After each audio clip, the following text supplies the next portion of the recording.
Insomniac Club by Sam the Hyena. Ever since All Might crushed his dreams, Izuku has had trouble falling asleep. When he goes to dump his merch into the ocean, he runs into a fellow Insomniac. Together with Todoroki, they form the Insomniac Club, a group of sleepless teenagers who don't think they're cut out for heroism. But between late-night convenience store runs and encountering thugs in alleyways, the Insomniac Club is confronted by the idea that a future in UA's hero course might not be as implausible as they thought.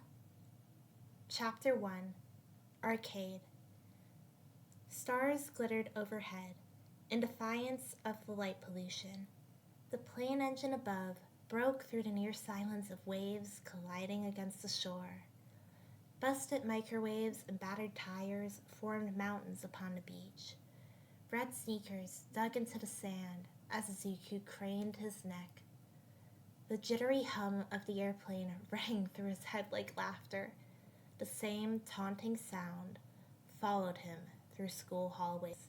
He yearned to ram his index fingers into his ears, anything to drown out the noise so similar to the rumble of explosions, but Izuku's hands were a little preoccupied. Years of All Might merch piled up in a cardboard box, nestled in his arms.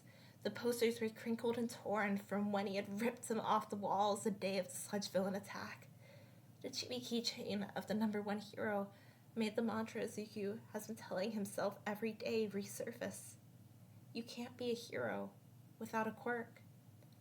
Clutching the box, he waded into the ocean. Water sloshed around in his sneakers with every step. He'd probably fuss over the mold that would fester in his shoes for the next few days, but in that moment, he didn't care. He reached for an All Might hoodie and tossed it a few meters in front of him. Socks, games, books, with each sunken piece of memorabilia. Izuku's head grew lighter. The revelation on the rooftop was drowned by the splashing before him. Sure, getting rid of his belongings was a little dramatic, but that was hardly out of character. After all, he cried literal waterfalls, for God's sake. A groggy voice behind him said, "Littering at 11 p.m., huh?" The box plummeted from Izuku's hands as he stumbled backward. As he hit the sand, pain shot through his head. Wincing, Izuku rubbed the back of his skull and cracked his lids open. A boy stood above him, with purple hair that rivaled Izuku's disheveled locks. Dark circles framed his eyes as he smirked and held a hand out to Midoriya. Blushing, Midoriya accepted the boy's offer and stumbled to his feet. "Right, sorry, I really should have been more considerate. Global warming has gotten out of hand enough as it is, and we don't need more pollution than there already is. I'll just go fish out everything right away." Shinzo placed a hand on Izuku's shoulder. "Leave it be. The beach is gonna be a dump either way." Izuku shook Shinzo off and marched toward the sea. "No, I need to fix up my mess. After all, 8 million tons of plastic are dumped into the ocean annually, not to mention other kinds of trash. It wouldn't be fair if the sea life had to suffer just because I decided to do some spring cleaning." "True." Shinzo kicked a stray can. "Though, I doubt most people would consider All Might trash." Midoriya's cheeks lit up red. "He isn't, I don't think so. I swear he's a symbol of peace, so wouldn't insulting him be kind of an attack on the idea of peace itself?" "Sure, but you did throw his merch away." "I aged out of my All Might craze, okay?" "I can respect that.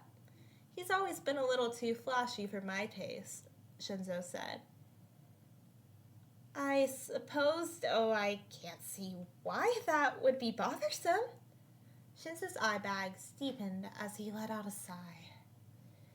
"It's kind of obvious. He sounds like a broken record. It's always, 'I am here. We get it. How about instead of being here, you go away and shut up for a goddamn minute?'" Izuku smirked. "So, what you're saying is that the catchphrase freaks you out?" "No, yes, whatever. It's unnatural. No real person can have that much enthusiasm 24/7. Izuku scrunched his eyes and angled his smile to the edges of his cheekbones. Leaning in towards Shinzo, he belted, "I am here!" Shinzo flopped over onto the sand and covered his ears. He hicked at Izuku while a scrawny boy drew close, with the All Might impression still etched onto his face. Swatting Izuku away, Shinzo laughed. "You are the worst." "What an insult! I cannot stand for such injustice, fiend." Izuku grabbed a handful of sand and slammed it in front of Shinzo's face. "Double air smash!" "What even is the point of yelling out a bunch of different state names?" Shinzo groaned. "You dare question my ultimate moves, villain!" Perched against a stack of broken wires and busted microwaves, Shinzo laughed until his sides hurt. "I can't tell whether this is the funniest thing I've ever seen, or I'm just tired and losing it." "A bit of both?" Izuku suggested. By the way, that impression was uncanny. If it weren't for the fact that you're skin and bones, I'd have thought that I had angered the actual All Might. Izuku pouted. "I'm not that scrawny. I'm average compared to other middle school students. Besides, 52 kilograms means that my weight is enough for a perfectly healthy BMI. "Average, huh? That's a sad brag. And I heard that the BMI isn't a reliable measure of health." Sheepishly, Izuku looked down at his candy apple red shoes. "Yeah, I'm grasping for straws. I was hoping you wouldn't notice the holes in my argument." "At least you have the sense to admit it," Shinzo chuckled. "And I also have the sense to admit that you're a hypocrite. You're hardly muscular yourself." Falling against the garbage pile with enough force for a worn dresser to topple, Shinzo gasped. "Is that sass? I wouldn't have expected snark from such an innocent face." Freckles stood out beneath Izuku's green doe eyes as he beamed. "What can I say? I'm full of surprises." Settling onto the sand, Izuku peered toward the water, yet his merchandise had already been dragged away by the tide. He breathed in the salty air that rustled through his hair and looked at his watch. The night would still drag on for hours, but he dreaded the idea of staring at his bedroom walls. The sun-bleached wallpaper where hero posters used to hang would stare back at him until tiredness finally overcame him by dawn. He needed something to still the static in his mind, the endless shouting that he would never amount to anything other than a useless Deku. It didn't help that his only hobby had ever been quirk analysis, but he wasn't in the mood for constant reminders of his extra toe joint. Slapping both sides of his face, Izuku took a deep breath and turned to the purple-haired boy. "Why are you at the beach so late?" "Well, unlike a certain someone, I'm not turning the world into my personal trash can." Shinzo shrugged. "I guess you can say I'm a member of the Insomniac Club. Sometimes walks help." "An Insomniac. That adds up." More snark. Come on, the eye bags aren't that bad. They don't even come close to Eraserheads," Shinzo said. "I haven't heard anyone bring up Eraserhead in a while. Are you a fan? That makes sense. He might keep out of the public eye, but his quirk is so amazing. I wonder how he trains to stare at people longer. How many quirks can he activate at once? What brand of eye drops do you think he uses?" Shinzo snickered. "I guess the fanboying isn't just reserved for daylight heroes, but it's good to see you have some taste." "What? There's nothing wrong with my taste." "Your shirt begs to differ." Shinzo pointed at Izuku's novelty top that was labeled with the word t-shirt. "It might not be high fashion, but it's tasteful enough. Don't you think it's a little meta?" "Nope, you would not catch me dead in that shirt." "At least I'm not walking around in my pajama set," Izuku sighed as he side-eyed Shinzo's striped bottoms and button top. Shinzo shrugged. "Getting dressed is overrated. Plus, no one gives a shit." "Fair point. I doubt that many people are out and about at this hour." Izuku collapsed onto the sand and looked up at the constellations. Shinzo followed suit, and they both wordlessly lied beside one another. Orion's sharp angles spread out before Izuku, a bright symbol that guided sailors home, much like a beacon that led aspiring heroes toward a certain ideology. Darn it! Even with all the personal reminders at the bottom of the ocean, All Might was still everywhere. Shinzo broke the silence. Are you going back to fanboying after this? I don't feel like it now. But the night's still so long, and I have no other hobbies. No hobbies? Well, that's depressing, Shinzo said. What's your oh so amazing hobby? Why don't I show you? My hobby is perfect for insomniacs, and I'd be an asshole if I left a sad sack like you alone on the beach. I'm not a sad sack, Izuku protested. If you say so, sad sack. I have a name, eyebags. It's Shinzo. I'll consider calling you Shinzo as long as you call me Midoriya. Sounds like a deal. Shinzo held out his hand again, like when they first encountered each other that night. Nice to meet you, Midoriya. Once more, Izuku took his hand. It's a pleasure, Shinzo. As Shinzo dragged Izuku away from the beach, Midoriya's heart thudded like the pavement beneath his feet. Worries about his palms being sweaty coursed through him and flutters spread through his chest, but the fluttering wasn't uncomfortable. Strange. Pressing against Shinzo's grip, Izuku smiled. For the first time in years, someone his age called him something other than Deku. For once, he wasn't a quirkless loser, just a fellow sleepless teenager. Neon signs flickered above the arcade as Shinzo slid through the glass door. Izuku stood by the entrance, feeling out of place. The technicolor lights and flickering screens were foreign to him. After all, the arcade was where you went with your friends, and Izuku didn't exactly have many of those. Trying to calm his breathing, Izuku fiddled with his thumbs. He was here to have a good time. There was no need to dwell on the fact that Kachan was his only friend, and even that was questionable. Reality was guaranteed to come crashing in come morning, so he was better off dedicating his full attention to the purple-haired boy. Cheerful beeping music filled the hall as Shinzo returned from the front desk with a tin full of tokens.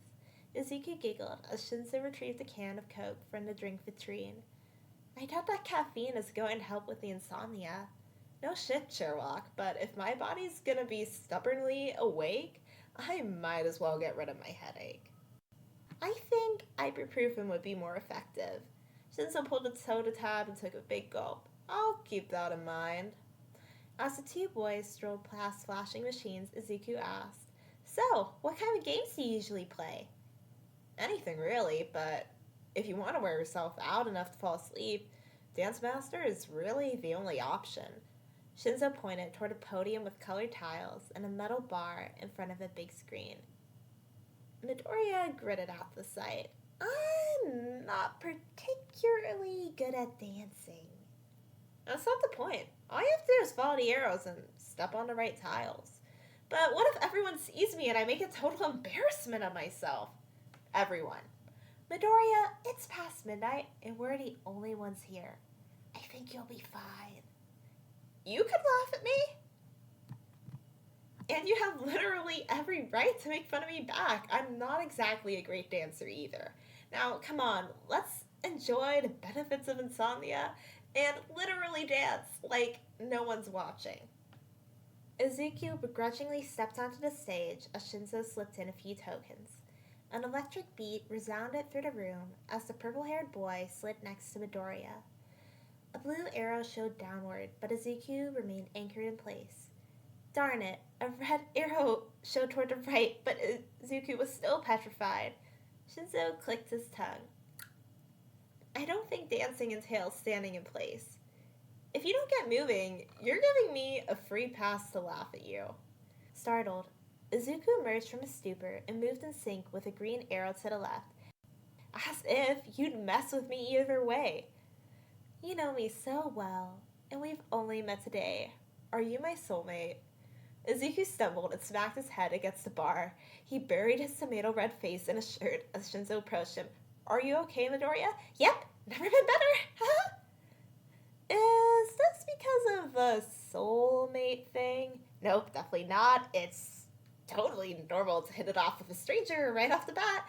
Nothing to overanalyze or worry about. Anyway, let's just get back to Dance Master. Do you want me to go get you some ice? Shinzo asked. Midoriya burned up at the thought of Shinzo pressing an ice pack to his forehead. He envisioned seeing that mischievous smile up close. Nope, not today. No need. It doesn't hurt one bit.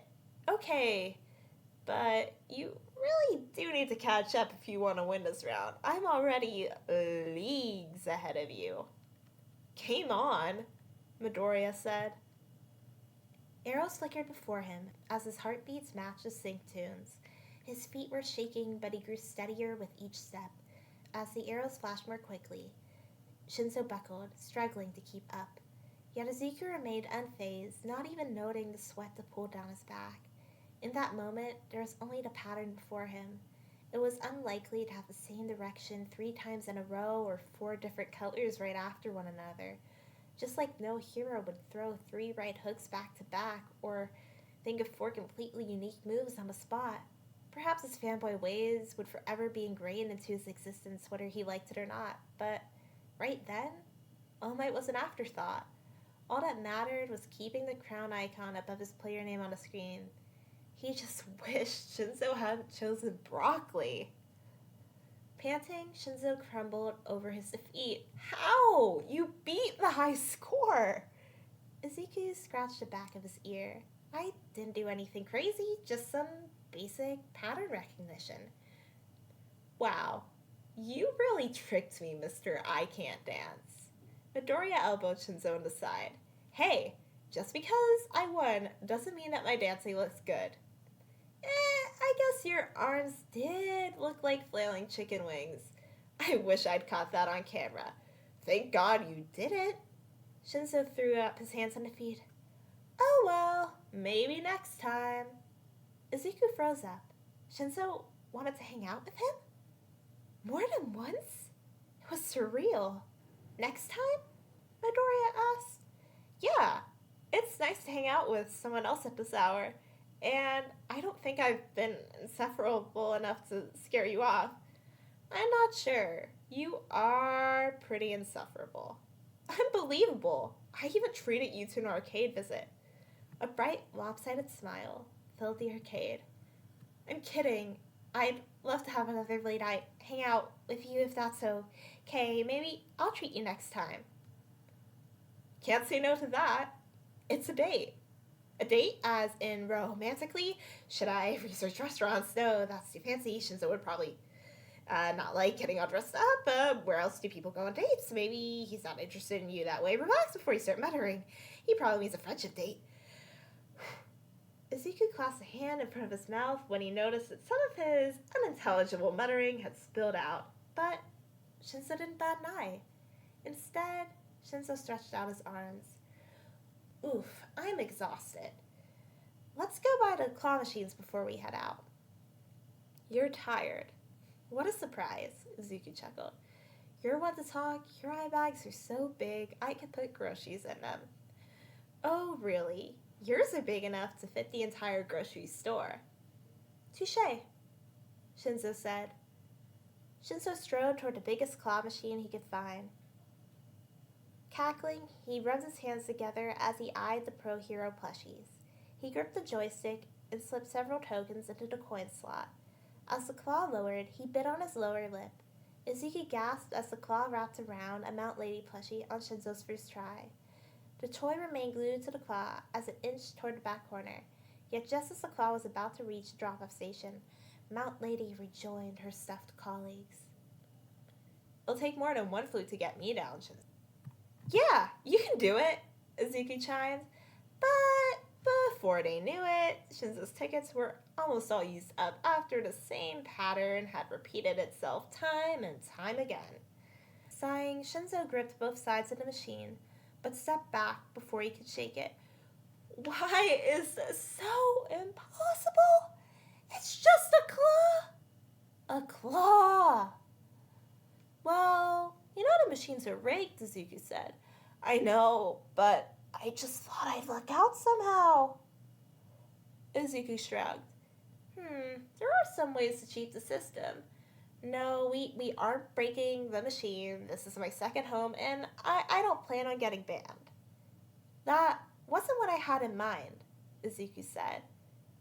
So, the little devil with an angel's face has a scheme. Pray tell. I wouldn't call my idea a scheme. It's just that most claw machines only let people win once they've accumulated an amount of money, so I thought, oh, I don't know, try going for the machine with a joystick that looks the most worn out. Gripping his last token, Shinzo approached a machine that had a joystick with peeling rubber.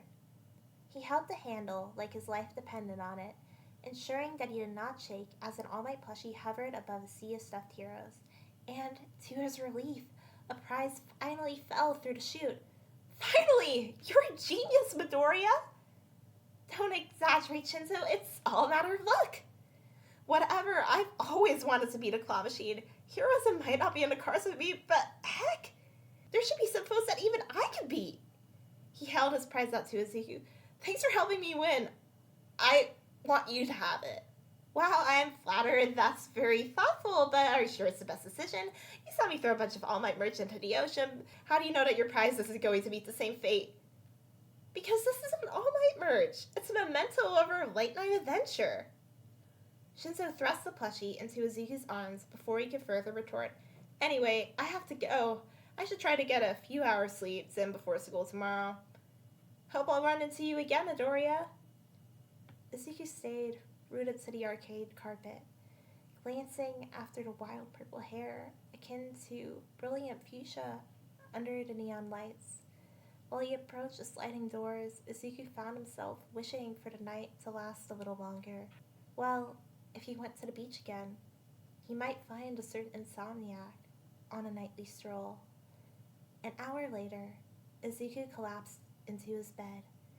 Blue and red sheets had been replaced by plain black ones. Izuku held the plushie to his chest and realized that Shinzo was right. All Might was the last thing that the prize reminded him of. As his eyelids grew heavy, visions of a smirk danced before him. Izuku got 4 hours of sleep that night, but they were the best 4 hours of sleep he had in a while.